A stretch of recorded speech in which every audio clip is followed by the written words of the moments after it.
So I'll go ahead and start with the introduction, kind of why we started this and what it is. Last month we did the Microsoft Teams webinar. It's really got a great showing and some great feedback. We're continuing on with, this month we're doing a SharePoint part 2. Part 1 is really going to have a ton of really good information today, but if you want to dive even deeper, we're going to have part 2 next week, next Wednesday. So if you get a lot out of today and you're like, well, I also want to learn more about applications within SharePoint or whatever it is, we'll send the agenda out. So if you're interested, you can register for that one as well. So the idea of this came about by 3 IT service providers, All Tech Services, Global Quest, and Data Magic Inc. We thought the idea of we're constantly recommending these things to our clients, such as Microsoft 365, but then it's also our duty to make sure we train our customers and the community on how to use these tools. And of course, this is a completely free series. It's just to provide additional value and education. So I'm going to go ahead and let Shane and Mike introduce themselves and kind of why they think this is an important webinar to go over. And then after that, I'll introduce our presenter today. Yes, my name's Shane Kimbrell with Data Magic, and thank you for everyone that joined that we had sent out there. We have done this in the past. What did we do this like 2 years ago, Taher? Yeah, it's got really good. Yeah, we got really good response from it, and I feel like it could turn into a real powerful tool for our business and then educating all of our end users out there. So we really look forward to it, and hopefully we can add some value. Thanks, Shane. Hey, Mike, you there? Yeah, I'm here, buddy. I'd like to thank everybody for joining too, and Taher and Sarah for getting this all ready for us. We've gotten a lot of questions from clients lately about using these types of tools during COVID, working from home. We're trying to get that education out there to use these tools and make business still work, whether you're in the office or you're working from home or you're on vacation. So I think it's a great series, and I'm looking forward to our series next year also. Absolutely. And the days of the on-premise server, I don't want to say are going away, but for a lot of smaller, even medium-sized businesses where they don't have a lot of need for those on-premise servers, this series is going to give you an idea of what it looks like to be basically completely cloud-based, and SharePoint is a key part of that. So we got Sarah here. She has decades of experience with SharePoint, back to where it's only on premise to where it is today, how it's evolved, and she's been there every step of the way. So after a few interviews and seeing her resume and the reviews of other projects she's done and presentations, we knew she was the perfect fit for this presentation. So Sarah, I'm going to go ahead and pass it over to you, and of course everyone watching, there's going to be a Q&A section at the end, so make sure you're writing those questions down. You can put them in the chat before we get to the Q&A section, or you can save it for the Q&A section. So Sarah, I'm going to pass it to you if you want to go ahead and give an intro. And great, yeah, just 1 second. Of course, the minute I say that, I went to hit on my there you go. Thank you for that introduction. I'm a Microsoft Certified Systems Administrator. I've specifically been working with SharePoint since my career began. My first IT job, my new manager said, QA has requested us to install this WSS. Can you take a look at it and get it installed and working? So I did a little research and I did the install and I handed it over.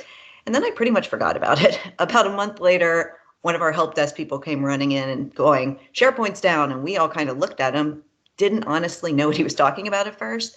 And I said, oh, I know what you're talking about. Is anybody trying to use it? And he said, everybody's using it.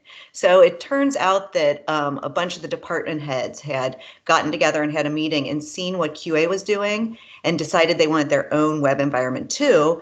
And SharePoint had just pretty much become a business critical application overnight. So that's kind of how I got my start. WSS was one of the first versions of SharePoint. They also called it SharePoint 2003. Now with SharePoint 2019, SharePoint Online, Microsoft really has come a really long way. And it is still, as much as we've gotten more out of functionality, searchability, but it's still a software that, if deployed in the right environment, can be immensely profitable in a short period of time, because users will discover and dive into the functionality it provides. So let's get into that. Today, we're going to cover the basics of SharePoint functionality as a document storage solution. SharePoint is a far better option, as we are talking about, than traditional file servers for most organizations. Utilizing SharePoint can solve many problems within an organization, such as document retention, duplication, offsite and simultaneous access, versioning, external user sharing, and as I said there, much more that we will get into eventually, like we were talking about in that second webinar we're going to do. Sites take away the complicated file structures and make permissioning much easier. So let's get started talking about that. SharePoint is, in its most basic form, a collection of lists. SharePoint Online provides an easy-to-use interface, options for access, mobile access, powerful search, administration centers. Also, a lot of the functionality that you're going to get out of the box is still going to be enough for most companies just as is. It can be easily customized for many uses, but we're going to start out and talk about how SharePoint works for document storage and for a file server. As he was saying, it really is great as a replacement and getting everybody up on the cloud and working well. So documents in SharePoint are stored in document libraries. They're like super folders. They allow co-authoring, offline syncing, versioning, custom views, metadata tracking, permissioning. We're going to talk about all of those things. File servers are often forced to adhere to department-based folder structures and permissions, where SharePoint makes collaboration much easier. Users can be empowered with permissioning rights. That saves IT from needing to make every small change. And permissioning options can be easily managed by IT through the admin console. New employees can be added to groups or teams and automatically have access to all the files or folders necessary. We are going to start out talking about co-authoring. I think this is one of the things that is the most powerful in SharePoint as a file server option. Co-authoring allows more than one person to work on a document at a time. Changes are automatically saved back to the document as users work on it. You can also customize your document library by requiring a document to be checked out before editing it if you don't want to allow co-authoring. So there are some reasons when co-authoring might not be ideal, and you can decide that on a document library basis. So it doesn't have to be all or nothing with SharePoint, which I think is a really important thing to remember.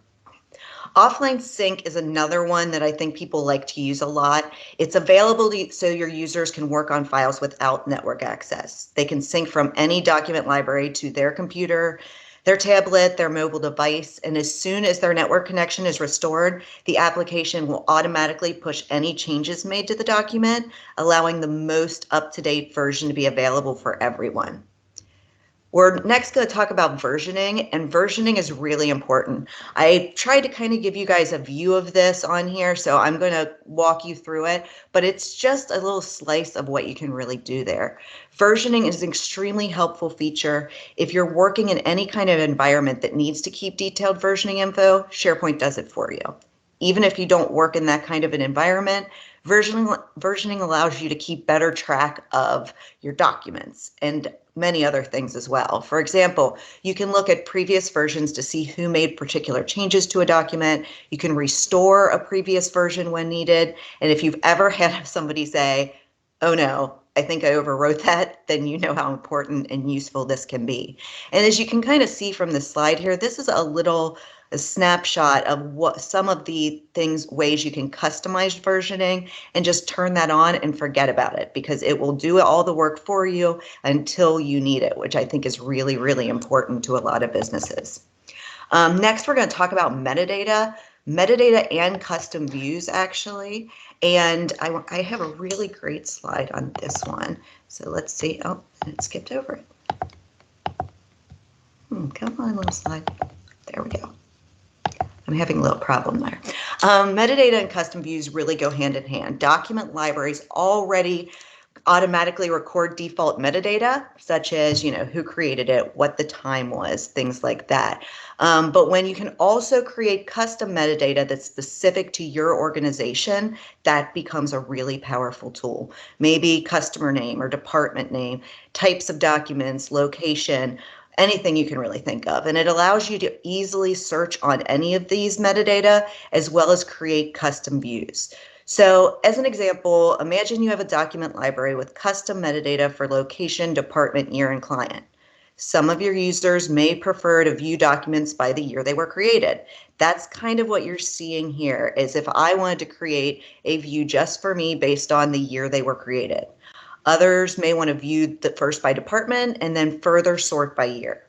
Each user can create their own view. They get to make it public or private. And when they log in, they will see the documents in whatever way works best for them, which is really what we're going for as far as functionality goes. Now, the next thing is the recycle bin, and this is one of my favorites because I can actually say, I feel pretty confident saying you can never lose a document again. The recycle bin is built into SharePoint, and anything that it accidentally goes into that recycle bin stays there along with all its attached metadata. So that means if you or your users accidentally delete a file, it can be restored by just clicking on the recycle bin and hitting the button to restore just the file. It becomes really powerful to people because even if they accidentally would delete it a second time, it goes into an administrator recycle bin. So it becomes really hard to actually delete a file accidentally. You pretty much have to know you're doing it. So that's a great thing.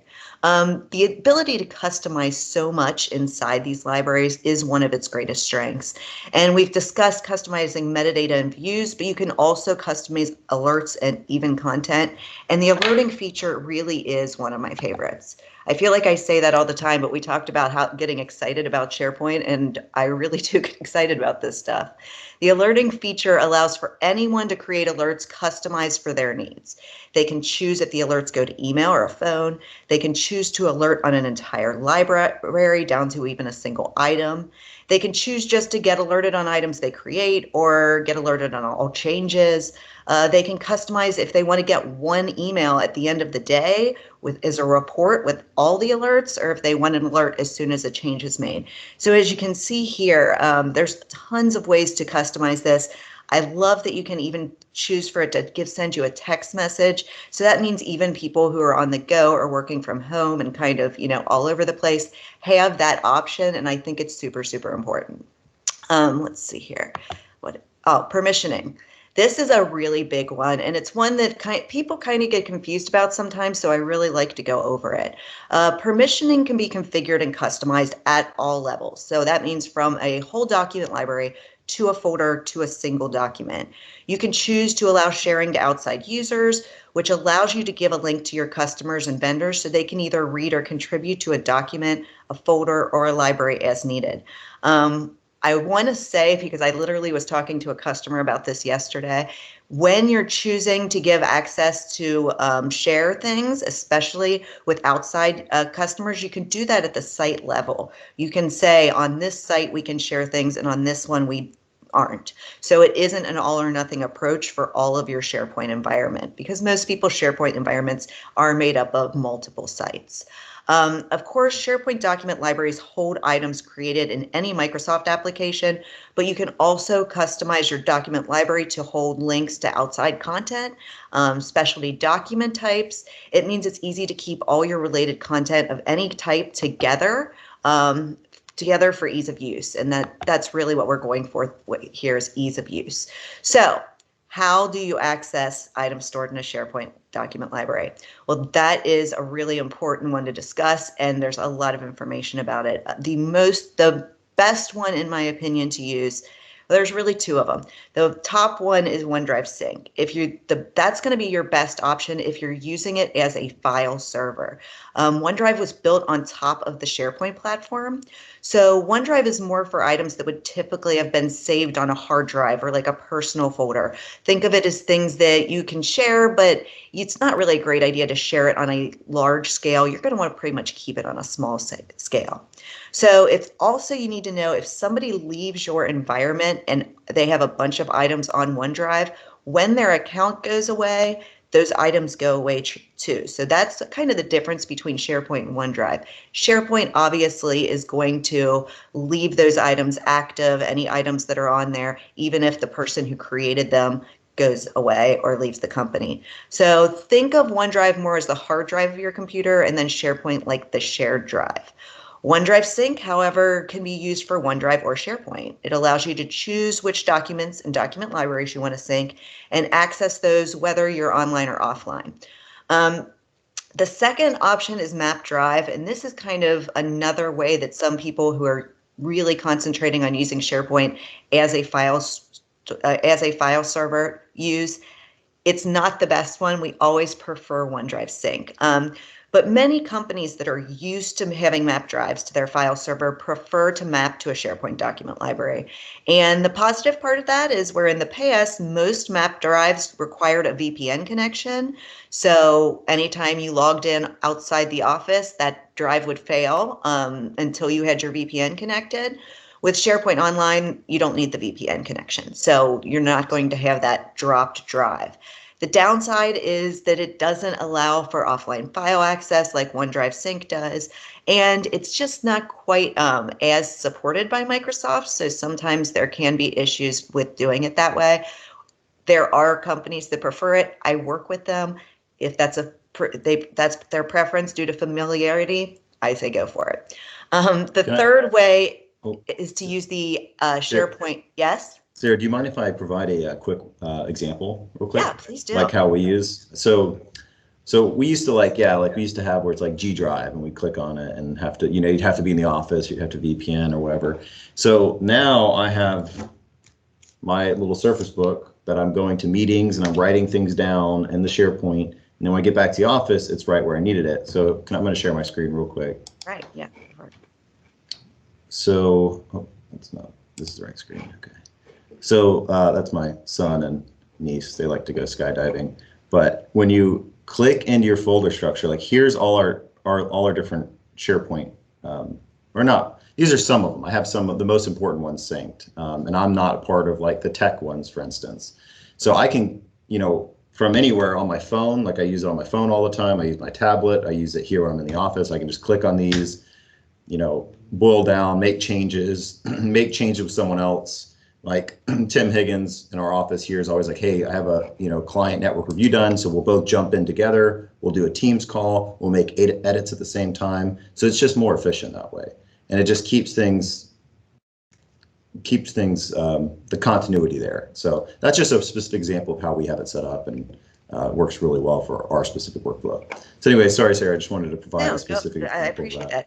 Yeah, I think it's very interesting to me. It's one of the things that I really love to do as I'm working with clients and customers on these kind of things, is that everybody kind of uses different connections in different ways because of the fact that it makes it so customizable for how they work.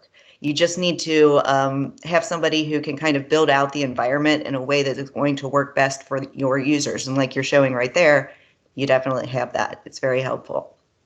The third way to access it is through the SharePoint web portal itself, and that's going to give you the most functionality and customization. So when I am talking about a lot of these things like configuring alerts, configuring metadata, all of those things that you can do, you're going to need to go actually to the SharePoint web portal to do that.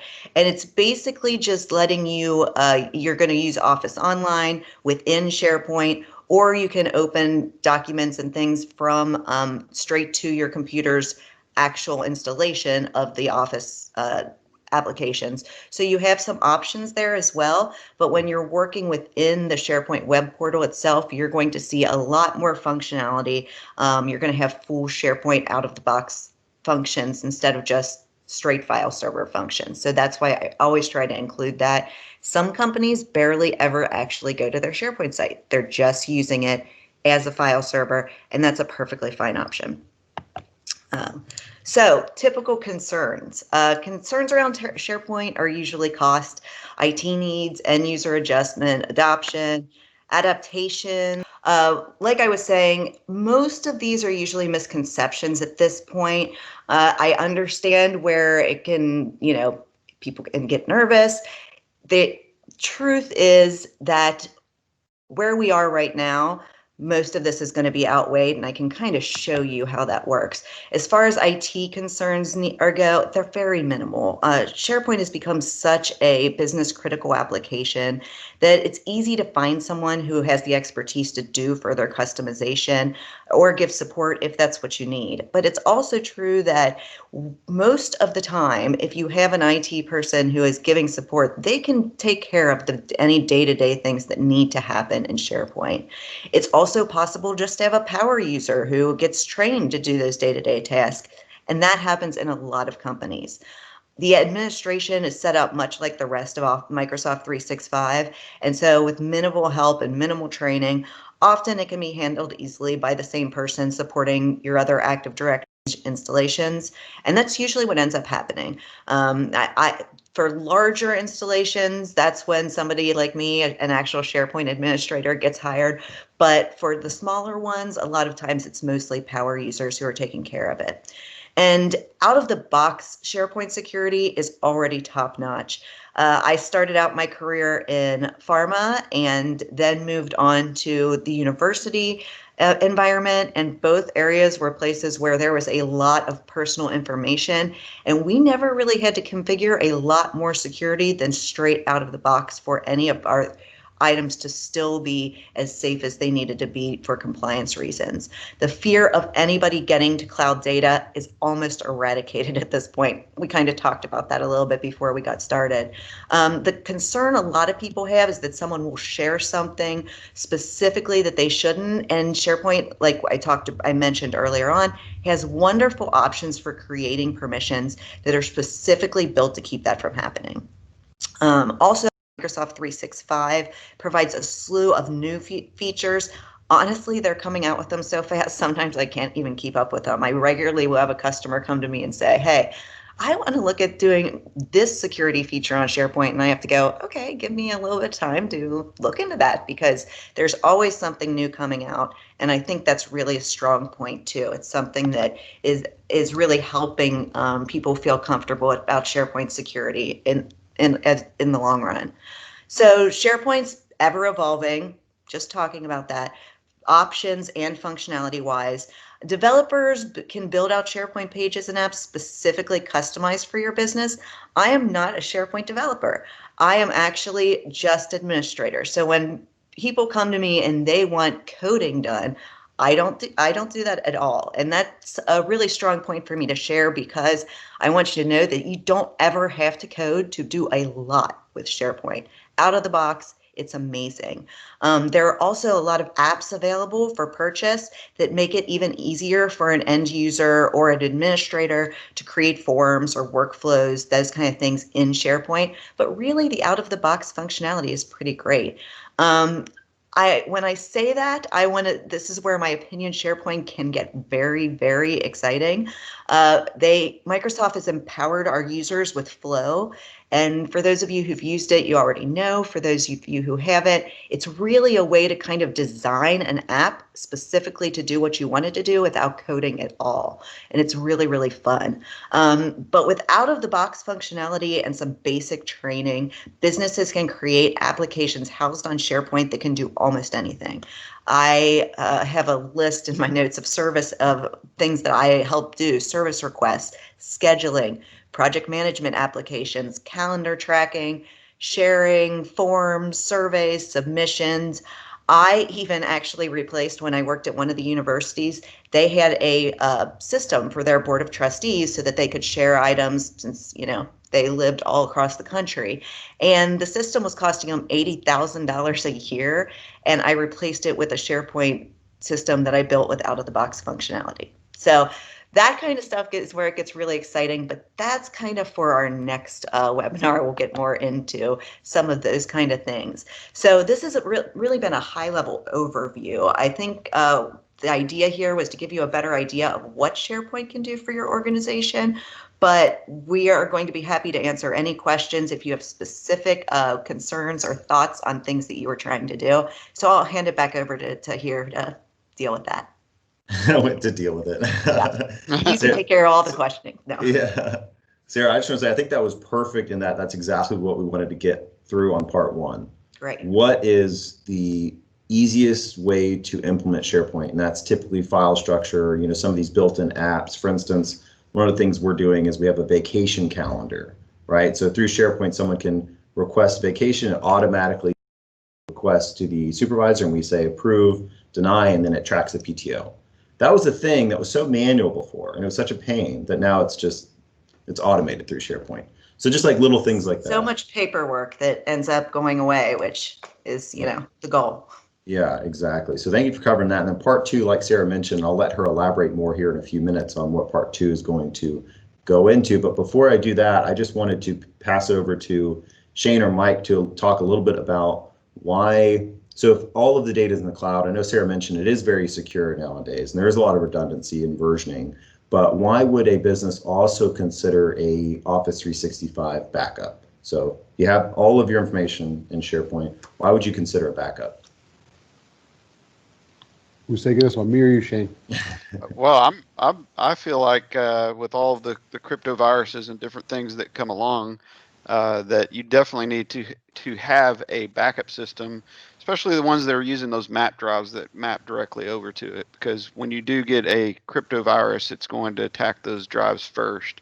And then if you do have a user that's trying to hide information, there is ways of permanently deleting files that are in the system. So if you come across that, I definitely think that it would be worth the small amount to back it up. The systems that are out there that back up, not only back up the SharePoint, but it's backing up the email, the contacts, calendar, all of those things that go along with Office 365. Even the OneDrive is backed up as well. So for the small investment that it takes to back those things up, and the more dependent that we're becoming on these products, it's nice to have it backed up by someone other than Microsoft. Yeah, that's the main thing. So, And it's a lot easier to get at your backup information if you have your own. Like you're saying, when it's backed up with Microsoft, getting to it can be a little bit of a challenge. And when you have it right there for yourself, it makes a big difference. Yeah. Also, Shane and I and a couple of other colleagues were down at a conference down in Florida a couple of years ago. We had a security consultant there talking about a Microsoft hiccup where they were moving data across data centers, and they lost about 4 tenant spaces. They lost all the data. It was just a glitch in their system. The MSP was getting calls from multiple clients saying, hey, we can't access our SharePoint, can't access our email. They went into the client's 365 portal, and the tenant space was completely gone. So Microsoft lost everything, so they were able to recover using some of the products that we sell, recover all their email, their calendars, their SharePoint instances, and their OneDrive within a couple of hours without bringing downtime to the business. So backup's always important. There's humans in the back end. Humans make mistakes. So we got to protect our investment. Our investment's people and data. Yeah, those are fantastic answers. One of the questions we had is how much does it cost? Well, I think we all may use a different product. I feel like as managed service providers, part of our job, not only of course to provide end user support and strategic consulting, it's also managing the vendors, right? Because there's a different vendor, the different provider for everything that we do. It's almost like we are the central port to manage all of these different things, right? So in our situation, we use a tool called Dropsuite. We love Dropsuite, and it's only $3 a user, right? So if you have 20 users, you have 50 users times 3, and that's all of your data, like Shane mentioned, not just SharePoint, email, Teams, everything backed up. So great answers there. The other thing, we talked about security, and Sarah mentioned that security is so strong, and an important piece of security is the multi-factor authentication. I think everyone that is viewing this webinar right now has probably heard of multi-factor authentication and why it's so important. Shane or Mike, either one of y'all can take this. Why do you think multi-factor authentication is so important, especially in a SharePoint type environment? Well, I mean, multi-factor is important with any application that you have out there, but especially Office 365. These attacks that are coming across now, people will hack in and trick you. They're very tricky on sending emails out saying reset your password, and as soon as you do that, then you're giving them your full information online, and they can log into your email account and pose as the president of the organization or CFO and send out request changes for for transfer deposits. We've had it. Someone thought that one of their employees was buying a vehicle at a CarMax, and it ended up that it was all illegitimate. And luckily, the bank caught that one. The banks are getting better at it, but definitely don't rely on the banks to handle it. But that's where we've seen the biggest damage is these links changes for direct deposits or doing transfers of money online. So I would definitely put that in there, and pretty much anything like your banking, anything that you can do with multi-factor would be great. We use a product called Duo that links together multiple applications with what they call single sign-on technology. And I think this would be definitely something to look at for the future. You covered it all, buddy. I have nothing to add. Yeah, I think you nailed it there for sure. One thing I will say is multi-factor authentication is free, but some people perceive it as inconvenient, which I understand. But the reality is Office 365 specifically makes it very easy. As once you log into a computer, you're good for, it could be like 30 days, depending on the setting. It's only when you're in a new computer or a new location that they're like, hey, can you please re-authenticate with a second form of authentication, which is usually a text to the cell phone. But here's the easy part. With Office 365, there is an app called the Authenticator app. I love this thing, where when you log in, instead of having to look at a code and then type the code in and click enter, it just sends you a push notification to your phone and says, do you approve or deny? You just click approve. So it's literally half a second more work, but the security is 99% better. So just something to consider there. We use the Authenticator app. We recommend the Authenticator app. There's actually a blog I can send out that goes into how to do it. It's like, a 2-minute process to get the Authenticator app.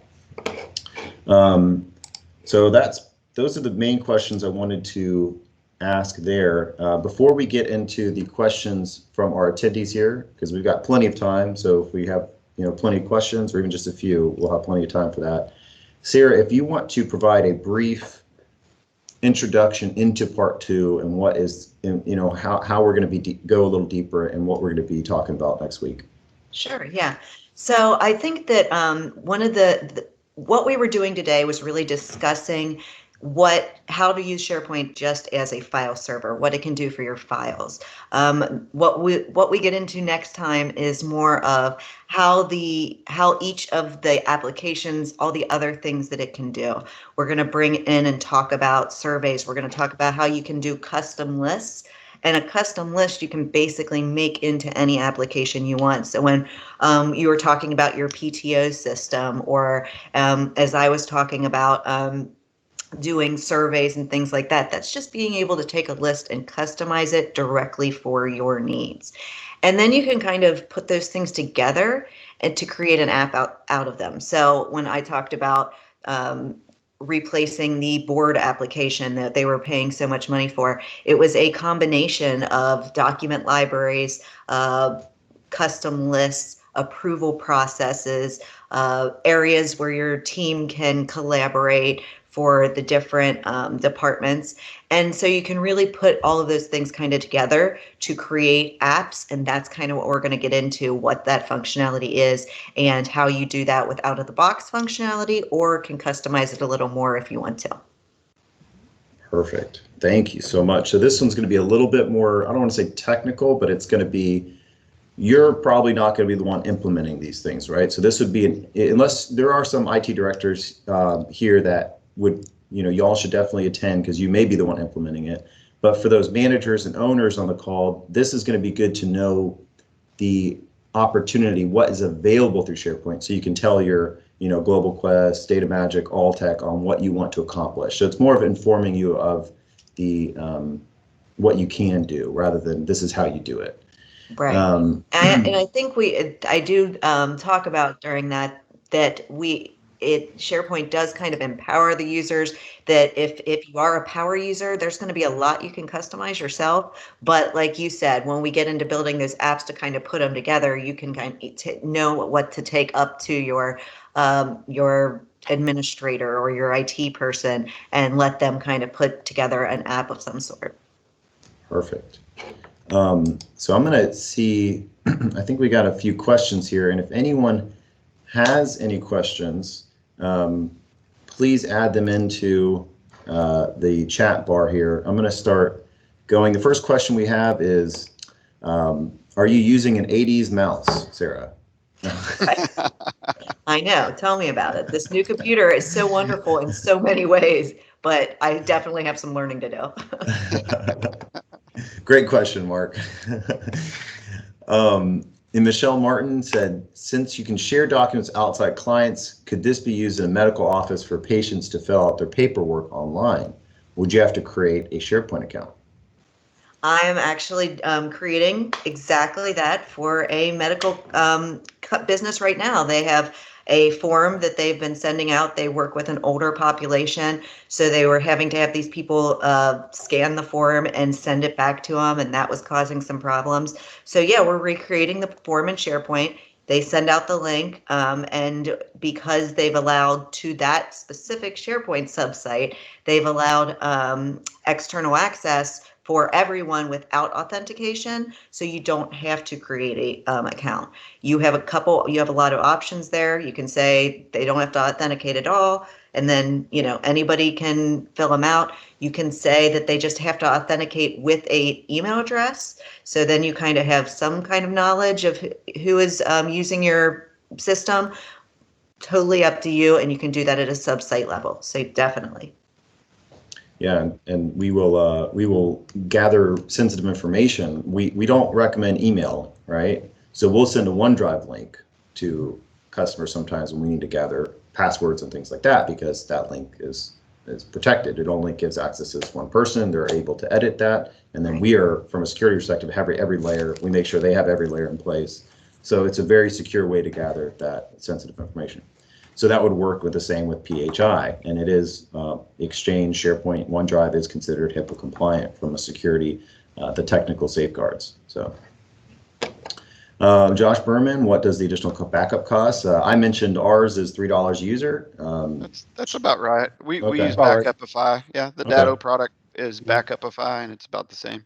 Yep, heard a lot of good things about Backupify too. Got another one. Okay, Michelle liked that answer. I'm glad you like that answer, Michelle. So good job, Sarah. 90% of our documents, I do not want external users to be able to view, but we need to be able to share the other 10%. As a SharePoint administrator of 50 employees, I'd like to ensure that most of our documentation is not shared. What is the best strategy to ensure that users aren't accidentally or purposely sharing information that is meant to stay internal? Should I rely on some sort of dashboard or report? So my answer to that kind of gets a little complicated, but I'll try to keep it simple. There are a few different ways to do it based on how your documentation is structured. My favorite is if it still makes sense for how your company works, is to, like I said before, have a sub-site that's specifically for anything that might be shared out.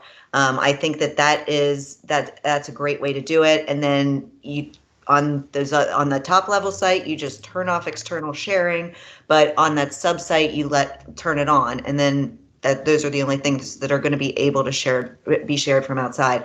There are other ways to do it as well. Specifically, there's ways of creating permission levels so that some people can share and some people can't on certain things. That gets a little more complicated, and you have to kind of figure out how the people can work around, like if you want them to be able to upload documents, but you don't want them to be able to share it and things like that. It gets a little trickier, but that is an option as well. Okay, great. I think that's all the questions we have. So since we have a little bit more time, I'm just going to take 3 minutes to explain some upcoming webinars, some ideas for 2021. So SharePoint Part 2 is next week. If you've attended this one and you like it, I'll send the invite out for SharePoint 2, and so will Shane and Mike. We also have Excel. So based on the customer survey we sent out, people really wanted to learn more about Excel. So we actually did a 3-part series for Excel. So if you're not interested in Excel, feel free to just decline my invite. But if you want to learn a little more, or if you have someone in your organization that you'd like to learn, you can forward it to them totally free. And the guy we have is fantastic. He has the entire lesson plan. It's going to be a worksheet type, so it's not just slideshows. You're actually going to be getting Excel with them. He's going to be showing you how to use it. So that's going to be really great coming up in December. So those are the two. And then next year we have plenty of webinars. One of the things we're thinking about doing is browsers, different types of browsers and how to use them, how to use Outlook. So if there are specific webinars that y'all would like to hear, please send any of us an email and we'll get it on the calendar. We're pretty open at this point. So I see that almost everyone that started with us has stayed on the webinar. Usually on webinars, you see like this sharp drop off of people. So this must have not been overly boring. So I'm glad that you stuck with us. I hope you got a little bit of value out of it. I think at this point, I just want to thank you all for coming. And Mike and Shane, is there anything you want to say before we conclude? No. Sarah, I think you did a great job. Thank you very much. Agreed. Tyler, This is very good. Yeah, Thanks. Tyler, thanks for organizing. Yeah. And No if you guys missed the last seminar, it was on Teams, and so we'll post that back up on our website. Each one of our companies will have a webinar page for all the past webinars and all the future webinars. So we're excited to get this thing going. Yeah. Thank you, Sarah, definitely. so much. Yeah, thank you, Sarah. It's been Pleasure. great. Well, we're going to go ahead and conclude, and hopefully we'll see you next week and definitely next month. Bye, everybody. Bye, everybody.